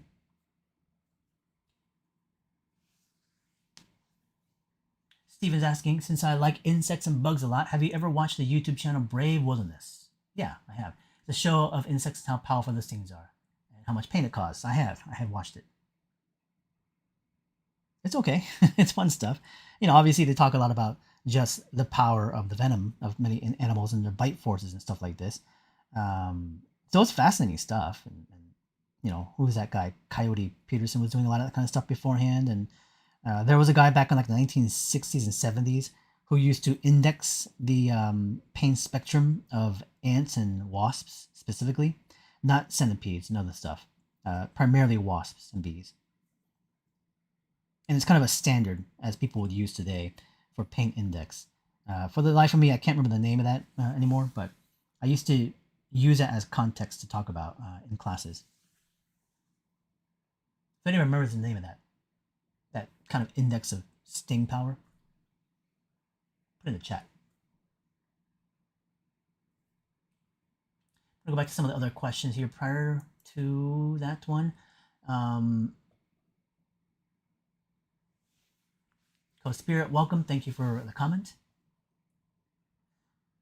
One Potential is asking, do I or anyone in here know of the Korean artist named Aruana? I don't. Never heard of it. Her. He. Not sure. Claire also asks, is there an advice about art that you were originally resistant to, but ended up understanding after some time and experiencing? Yeah, there were moments I would say that I had experiences in school where I took a class and I was questioning why I was there. What are we doing?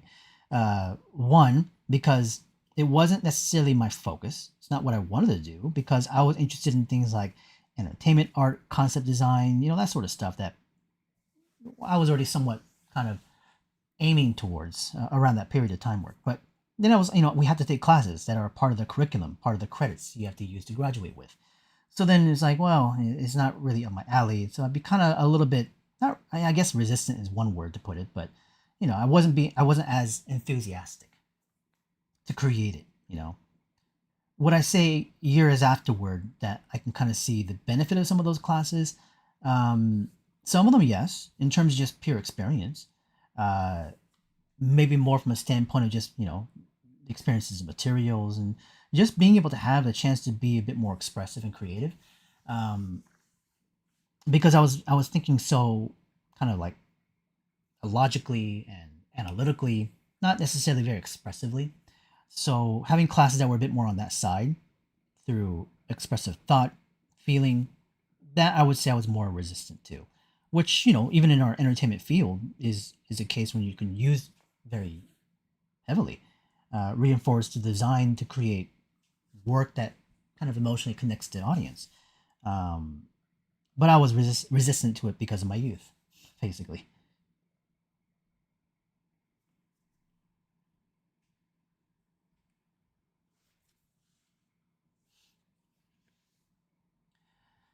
Vinanandan is asking, what do you think is a very important thing in drawing? I mean, probably the most important thing is kind of what I've been talking about. Even what I talk about now is that, I travel, I experience, I live, and I draw from the things that I very much pull from that side. Living, you know, you might sounds kind of obvious, like, yeah, we had to live. But I'm talking about, the absorption of that living, being attentive to our surroundings, being curious minded, wanting to dig, wanting to find out more, wanting to go out there and search and see, uh, let alone draw it. That's going to be, I think, an action that I partake in, much like breathing. But in terms of my activity to put myself out there to encounter these, unique things, um, I have to do. It's for myself as an artist, storyteller, probably one of the more critical things that I have to engage in. Which, when you're younger and like in school, it's hard because it's not like you can just afford to go anywhere you want to. But even then, it's not about traveling halfway across the world. And I talk about this quite often, but it's just about being able to, engage with things outside and not being stuck indoors all day. Which, when I was a student, I usually was. I didn't really go out much, and I had a small group of friends, and there's nothing wrong with that, having a small social group. But in terms of going out and living, absorbing, experiencing, is something that I felt like I lacked a bit. So now in my 40s, it's been a long time now, my mentality is very different, where I was, again, resistant to that. Because I was so set in the ideas is just like practice, practice, practice, sitting in my room all day. And it yielded good results, but I think it was imbalanced.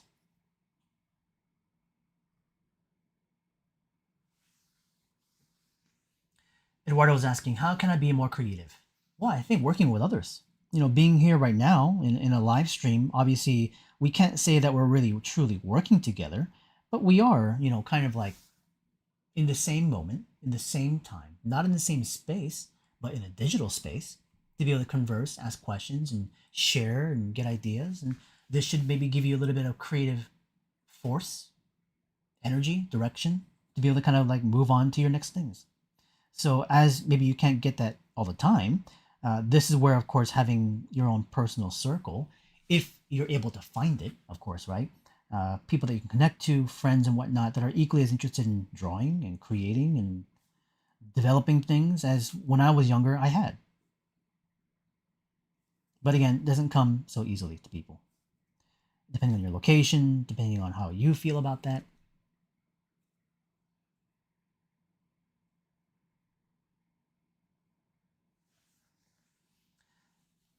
Let's see a couple of the comments on the bottom.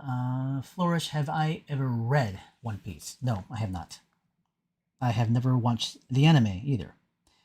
Is it because of my disinterest? No, but I do feel like it is a lot, you know, that I don't know if I want to get into just yet. It's one of those things where it's like, it's just so much content you feel like you have to put so much time into, and I don't really have a lot of time. So I'm not saying no, but maybe one day I'll sit down and check it out. I'm familiar to the characters. I never even watched the live action one, which I probably wouldn't want to start with. Um, I don't know. One day.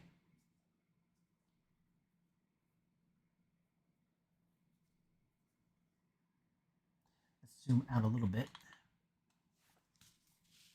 Bring this up a little bit higher.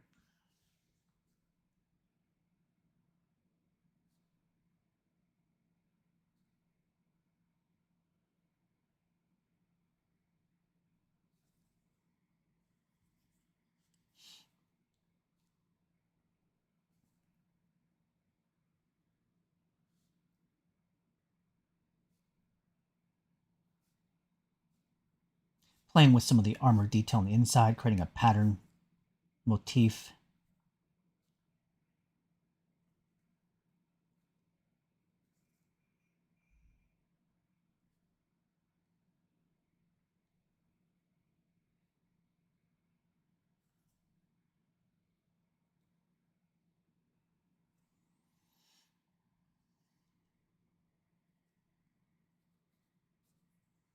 Going down to the shin area here. Finish that out, that piece. I'm going to push some of the shadow down over here.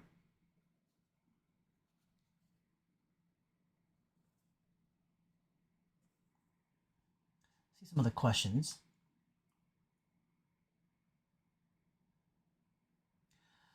Let's see.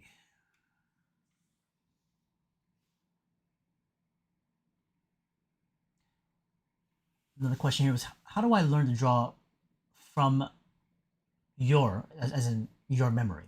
Well, a lot of it is going to be repetition, purely. It's simple practice. There's no trick. There's no trick to drawing from memory better. Either because you have good memory to begin with, which for myself, I don't. So it requires constant repetition. The more I repeat, the more familiar I get. Simple as that. There's no trick. Mikoto is asking, do you generally hold the pen the same way when you're drawing digitally? And is there a way you recommend to hold the pen, or is it allowed? Is it all personal preference?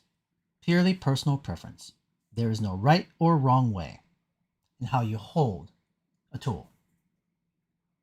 So whatever you do, as long as you're able to manipulate it, you don't feel pain, you're fine.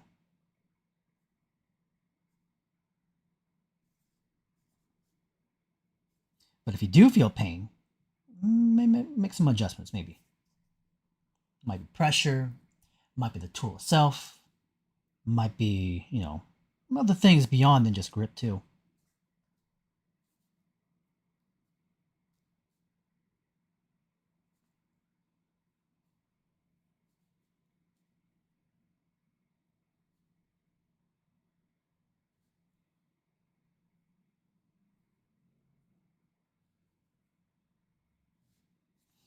See the questions here.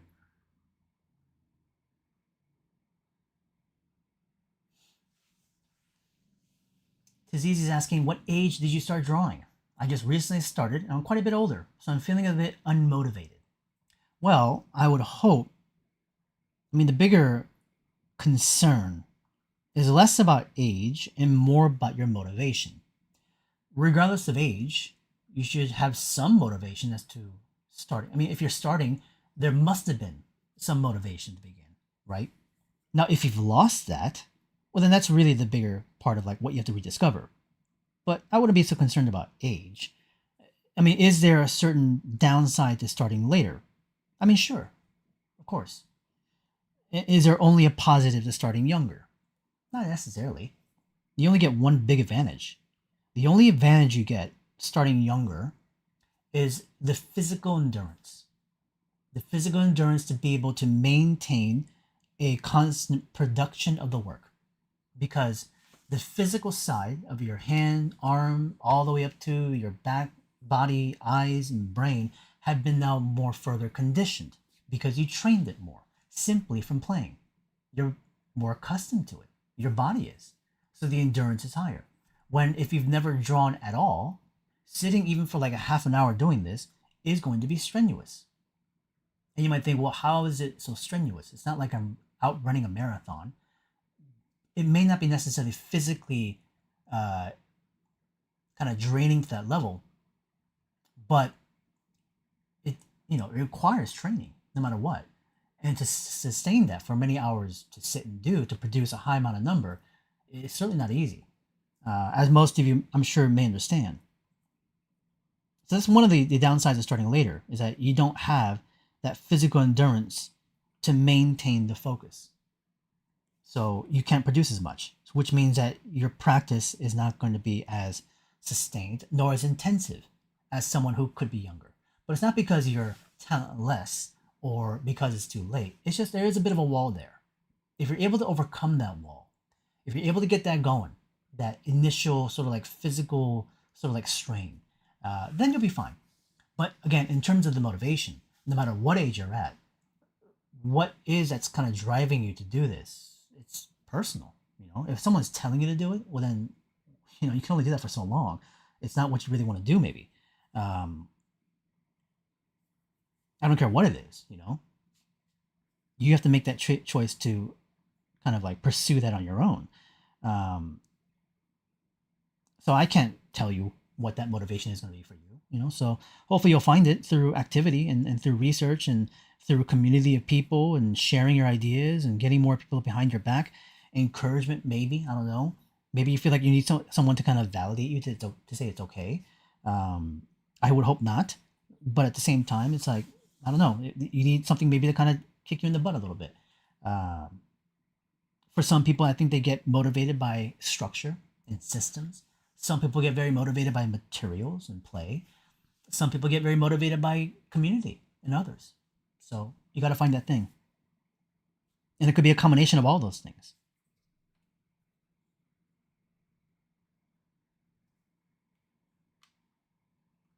Let's go down a little bit here. More questions and answers. Oh, by the way, in terms of like what age did I started very young. I started at the age of 5, and I am 43 right now. So that means for over 30 years of my life, I have been drawing. In terms of professionally working, since 2005. So as we're in 2024 now, for almost 20 years, I will have been doing this professionally. Teaching, about 13. Industry work, working in a studio, about 7. Within those, now almost 20 years.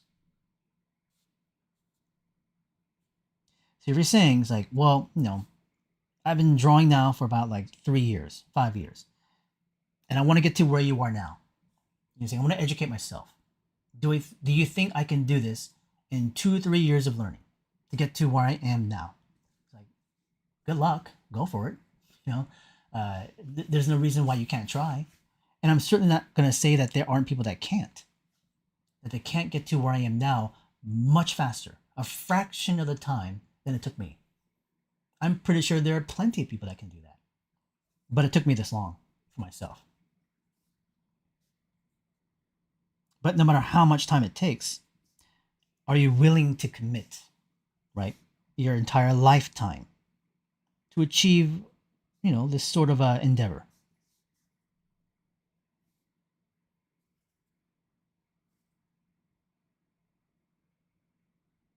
And for me, it's like I have, I've made that commitment a long time ago.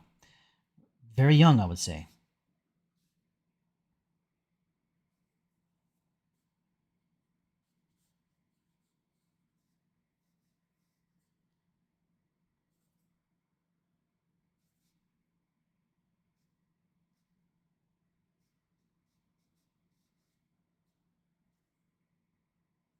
See a couple of the questions.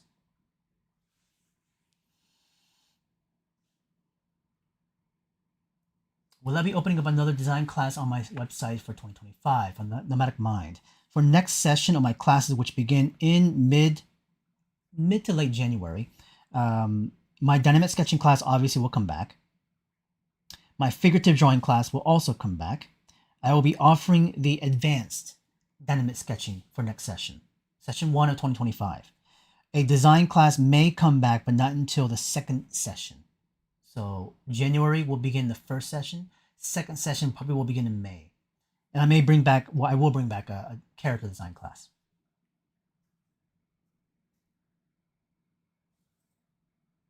I thought about bringing back my creature design too. I thought about dropping that one because I was pursuing more my advanced dynamic sketching class. For those of you that are interested in education, if you have any questions about that, let me know. But I'll be offering classes again real soon. We're in the midst of week 7, so we're almost done. We're kind of turning the corner of our last couple of weeks of my current classes, which have been going well. People have been pushing pretty hard mileage-wise and producing good work. And the fundamental skills will always be useful. And if you have maybe even like personal thoughts of like, well, are these fundamental skills even viable anymore? Like, do we even need them at this point? Yeah. You'll talk to anybody in the industry and they'll all 100% tell you that those fundamental skills will always be useful even now and will be to the future. And even if digital stuff takes over more and we have other things that are coming into the horizon, trained individuals that have the eye and understanding of shape, form, materials of this such can translate into digital as well too. And that's what's going to make you hireable. Is the individual who has the training to be able to manipulate those tools in terms of a design way.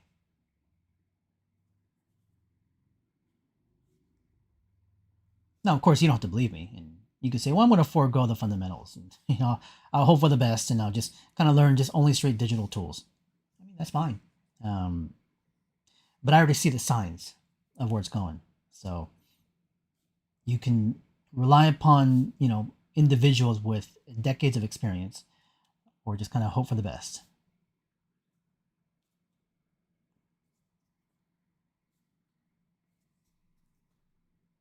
And this is not a singular voice. This is, many professionals recognizing where it is.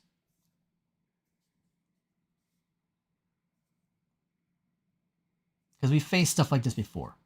And those fundamental skills are still being used now.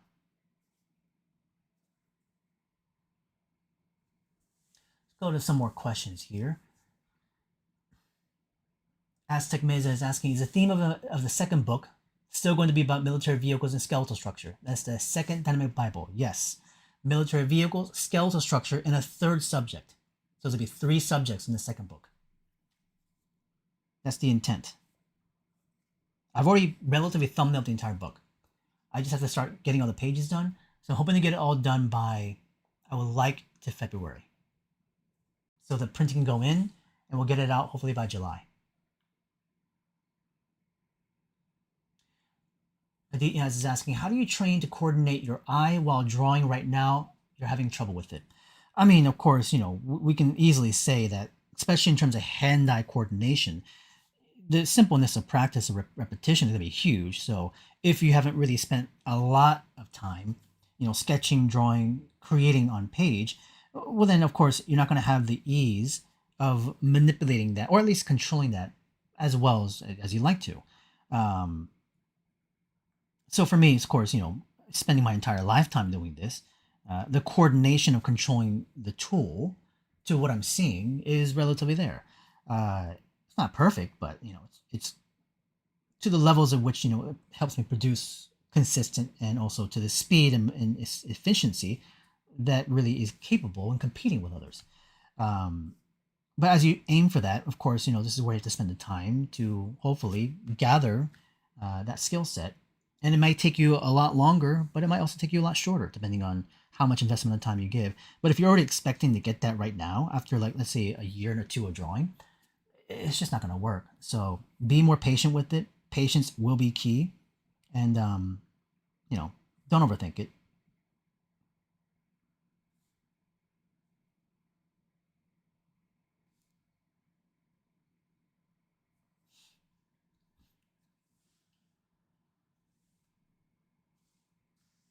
couple of the comments and questions. Cole is asking Schmidt Sting. Oh, that's what it was. The pain index for stings. Co-Spirit is asking, are there any drawing techniques you wished you learned sooner? Not necessarily. I think what I learned at the time was enough. Was it enough to like get me prepared to work in the industry? No. When I graduated at Art Center, I wasn't prepared. I was still very, very green. I thought I was somewhat prepared, but no school can give you that. No school can fully prepare you to work in the industry because there's so much more to learn in the industry that you can't learn in school. The school can only do so much, and even you yourself as you learn through your own sort of like actions and endeavors can only gather so much in the time that you have. So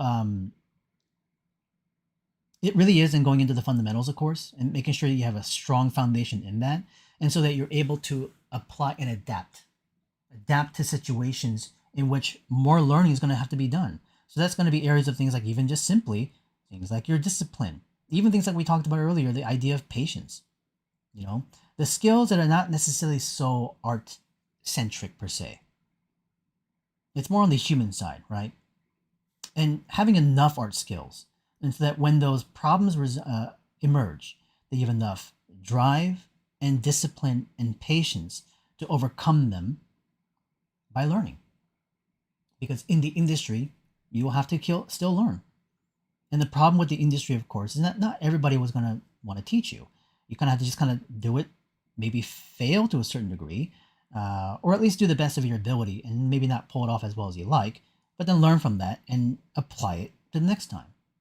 And hopefully in the industry, also then find other peers that will help you along. And typically they're going to be usually helpful, right? In terms of my case, I've always had people there supporting and giving me information and navigating me through the industry, giving me information and educating me as I went along with my own growth. So yeah, most people that work in the industry will probably have a similar story. Now breaking into the industry is a whole different story itself too. But once you're in, then you're going to be able to find good support. Zoom out a little bit more just to get the whole image in there.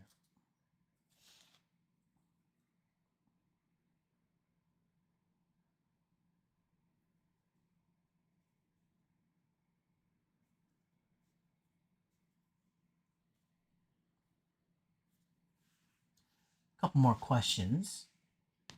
Again, we're going to go for about maybe another 10 more minutes.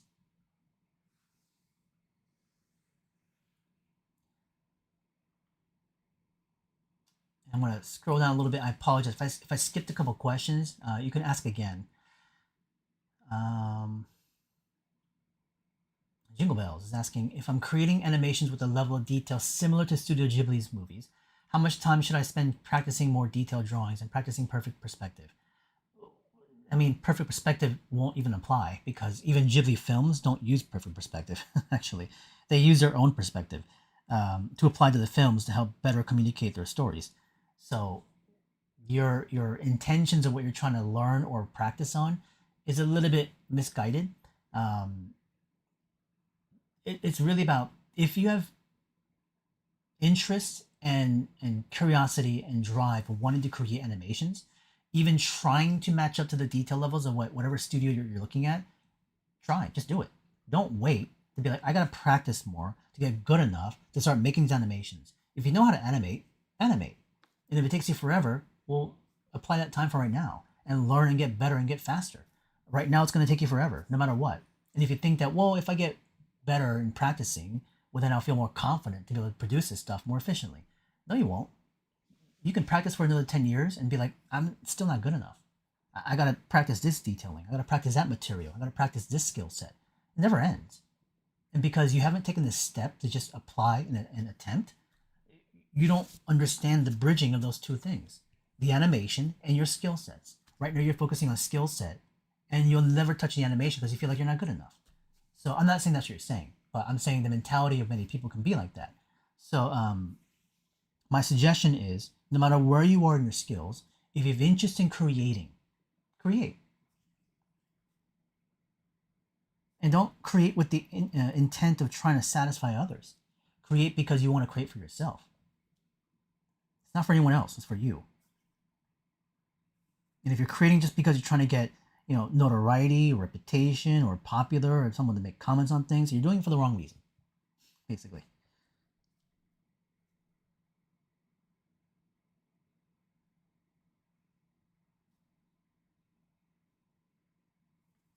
But if you're doing it for yourself because you love it, well, then I think that's a better reason. That creates longevity, I feel.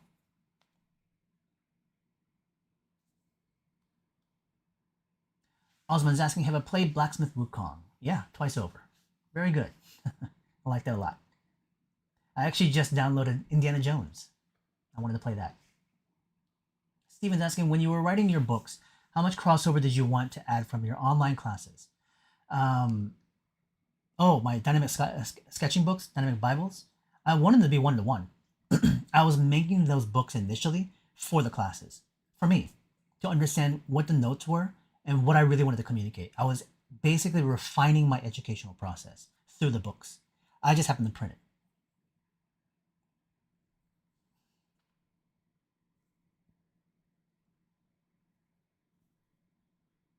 Okay, we're actually almost done here. What I'll do actually is throw in a couple of insects. I was drawing those like grasshoppers earlier. I want to do another couple of those bugs and insects again.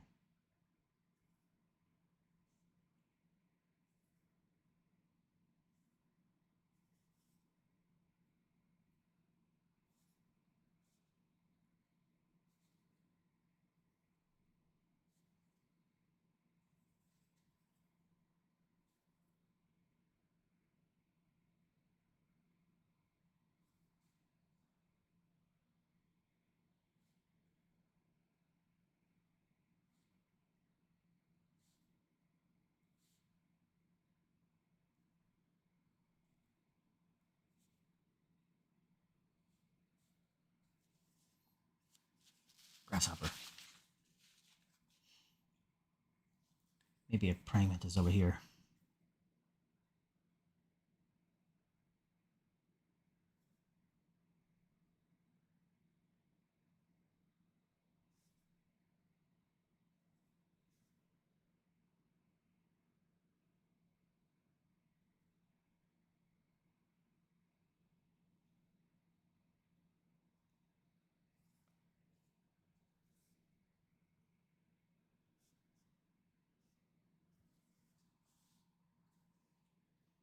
Those are fun. Quick little brush strokes for insects.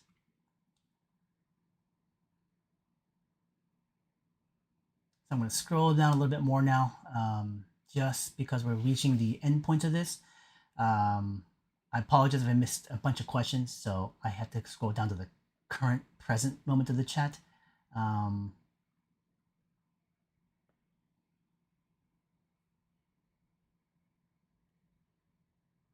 Question was, what are the practice that we should do to draw from our memory? So I would say, as you have a reference photograph in front of you, study it once, take that reference away, draw it again, and then repeat that 5, 10, 20 more times, basically. And then also turn like different angles of views, best you can from memory. Any subject matter, animals and props and vehicles and whatever. Start with things that are interesting to you, and then go from there. Yon is asking, you're 37 years old, you've been drawing for about a year, but I'd like to be able to draw your whole life. But I'm having in back of your mind that it's too late. Well, we talked about age just a moment ago, but basically, they kind of reiterate, you won't be too late. I mean, you're not too late in terms of just like sketching.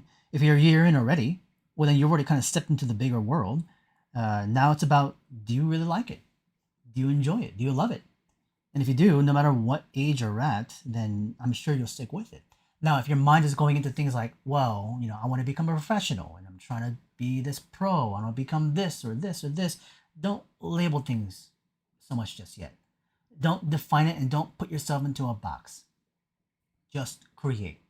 For the next couple years. Just draw, paint, sculpt, many multimedias as well too. Just start expressing and creating. Get familiar to the materials. Get used to being able to doing it every day. Find the rhythm, get the discipline, get the patience in. Then start educating yourself. Find more formatted classes. In about a year or two, maybe sooner, maybe later, start maybe taking a class once in a while. Get a more of a structured environment. Find other people, right? Get different sort of formats. Begin with the fundamentals. Train. And then through that, it then becomes defined. It's like, oh, maybe this is something to do professionally. Or I'd like to be able to monetize this or do that. Well, then those kind of thoughts can come into play. But right now, it should just be about, do you wake up and can you see yourself doing this all the time? Keep it simple again.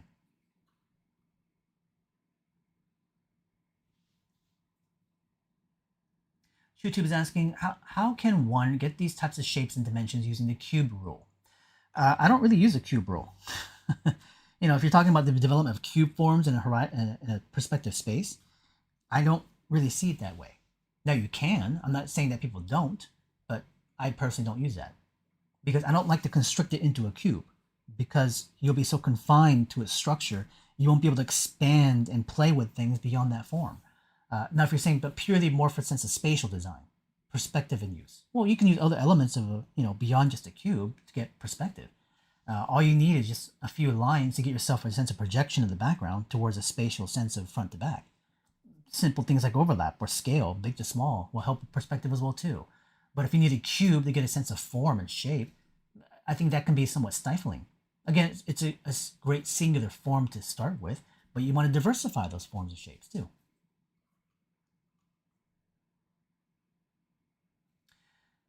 So Undergames is asking, making all of your drawing week lesson, and I want to know how many times should I practice per week? Your drawing lessons because I didn't tell if it should be 1 or 2 days per week. So in terms of just basic lessons, you should be doing it every day, basically. But if should you be doing it for like hours a day? Not necessarily. I'm talking about the exercises, right? Exercises of lines, circles, shapes, 10 minutes a day. If you just do 10 minutes every single day, that's just a warm up. That's just the exercise. Beyond that, that could be, okay, now what I really want to spend the next hour or two on. Do I want to study some other person's work? Do I want maybe actually do some of the other exercises that I've offered? But try to, if you don't do those really big full-fledged drawing exercises daily, at least every single day, if you can just do 10 minutes of warm-ups, that's something you should maintain. A beetle. Manas asks. Let's put the beetle over here.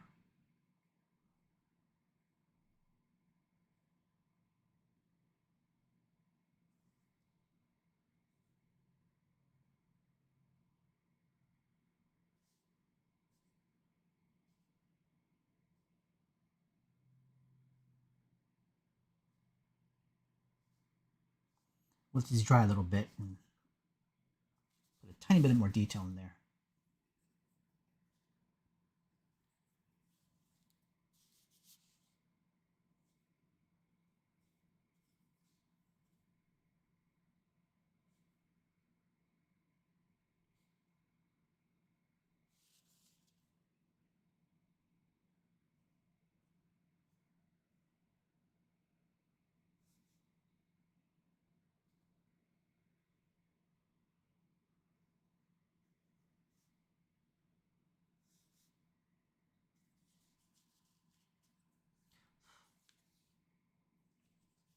Anyways, pretty much wrapped it up. Let's just sign it. I'll finish that one up later on.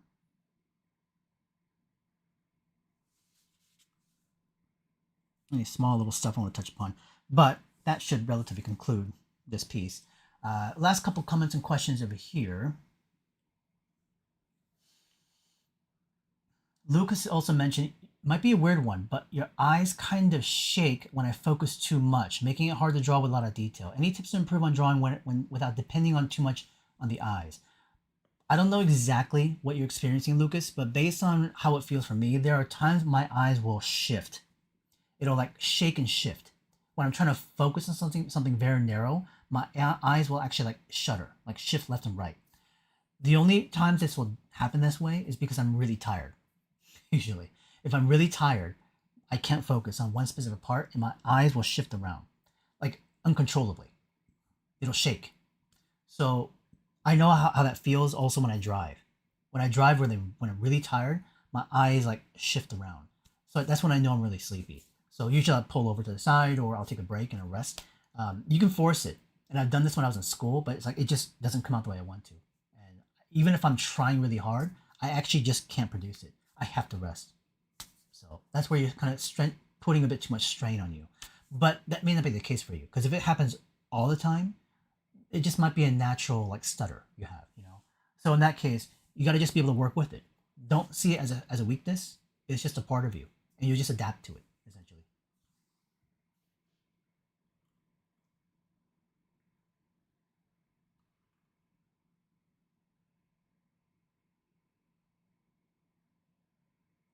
Uh, and more art is asking any artists that I've looked at over time to contribute developing my style.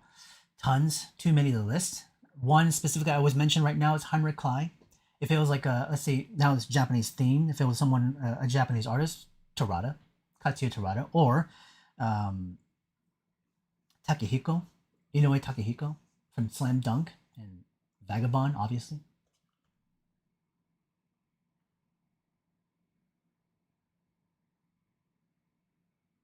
Yeah, Lucas, if it's a medical thing, that's, you know, like I said, it's a situation where it's just your normalcy, you know, and you got to be able to just work with it through practice, just time and patience.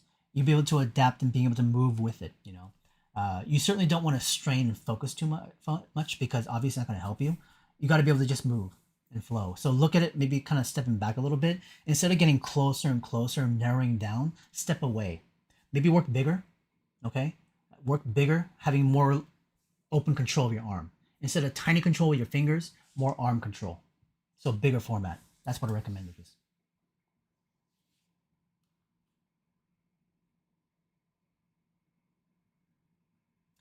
Is drawing every day important? Yes, simply. Elephant Ears Music is asking, I'm in the middle of making your own universe, but I'm contemplating learning to draw and whether or not it's worth the time consumption for, or if would be better focusing on my efforts elsewhere. That's based on purely your interest. You know, can drawing be of value, even if it's not an interest to you, to just even everyday people? In my opinion, yes. In terms of being able to have any sort of creative outlet, drawing is certainly one that could be very positive. On top of many other things, sculpting, music, dance, anything physical, also in that way, something that engages your body to some material, I think could be always positive things, no matter what. And if you're using it as a way to connect into other forces of stuff that you're interested in, it will help you because it's all about being able to observe, process information, to be able to use your body, um, manipulation of those things. Yeah, I think so.